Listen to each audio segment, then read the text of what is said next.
ముఖ్యమంత్రిగా జగన్మోహన్ రెడ్డి అధికారంలోకి వచ్చినప్పటి నుంచి కూడా పారిశ్రామికంగా రాష్ట్రం ఏమాత్రం ముందుకు వెళ్ళలేదు. పైగా అంటే కొత్త పరిశ్రమలు రాకపోగా ఉన్న పరిశ్రమలు ఇతర రాష్ట్రాలకు తరలివెళ్లిపోయే సిచ్యువేషన్ కల్పించారు.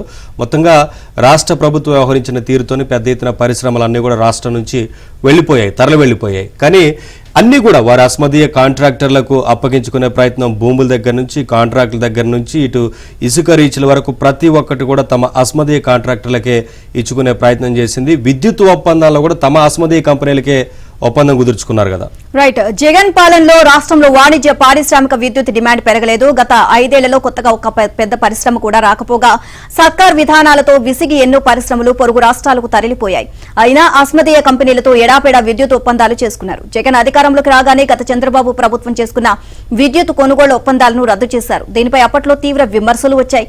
కేంద్ర ప్రభుత్వం కూడా తప్పుపట్టింది. అయితే రాష్ట్ర ప్రయోజనాల దృష్ట్యా దీర్ఘకాలిక ఒప్పందాలు మంచివి కావని సమర్థించుకున్నారు. ఇప్పుడు దీర్ఘకాలిక ఒప్పందాలు వద్దన్న వారే ఆ తర్వాత ఎంఓయూలు కుదుర్చుకున్నారు. జగన్ సర్కార్ అసలు ఉద్దేశం ఏమిటి అంటే చంద్రబాబు ప్రభుత్వం ఒప్పందం చేసుకున్న కంపెనీలను తరిమేసి అస్మదీయ కంపెనీలకు లబ్ధి చేకూర్చడం, అడ్డగోలుగా భూపందారం చేయడం, దీనికి రాష్ట్ర రైతుల ప్రయోజనాలు అనే ముసుగు వేశారు.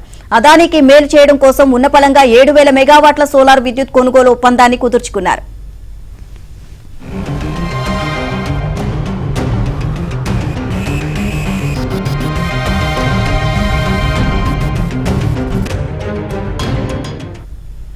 గతంలో చంద్రబాబు ప్రభుత్వం 4,000 మెగావాట్ల సోలార్, విండ్ ప్రాజెక్టుల నుంచి విద్యుత్ కొనుగోలు ఒప్పందాలు చేసుకోగా ప్రతిపక్ష నేత హోదాలో జగన్ తప్పుబట్టారు. ఏటా 4,000 కోట్ల ఆర్థిక భారం పడుతుందంటూ విష ప్రచారం చేశారు. వేల కోట్ల రూపాయలు చేతులు మారాయని ఆరోపణలు చేశారు.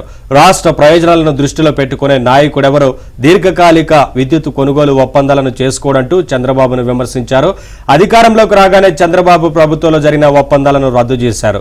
ఈ నిర్ణయాన్ని వ్యతిరేకిస్తూ విద్యుత్ ఉత్పత్తి సంస్థలు న్యాయస్థానాన్ని ఆశ్రయించాయి. విద్యుత్ కొనుగోలు ఒప్పందాన్ని అమలు చేయాల్సిందేనంటూ న్యాయస్థానం ఆదేశించింది. 2 ఏళ్ల పాటు సోలార్, విండ్ విద్యుత్ ఉత్పత్తి సంస్థల నుంచి కరెంటు తీసుకోకుండానే ఒప్పందం మేరకు 6,500 కోట్లు చెల్లించాల్సి వచ్చింది. మరోవైపు వేసవిలో యూనిట్కు 22 దాకా చెల్లించి బయట నుంచి కొనుగోలు చేశారు. ఈ అదనపు భారాన్ని వినియోగదారుల నుంచి ట్రూ అప్ ఛార్జీల పేరిట వసూలు చేశారు. జగన్ అనాలోచిత నిర్ణయాల వల్ల వినియోగదారులపై భారం పడింది. 5 ఏళ్లలో 8 సార్లు విద్యుత్ ఛార్జీలను పెంచారు.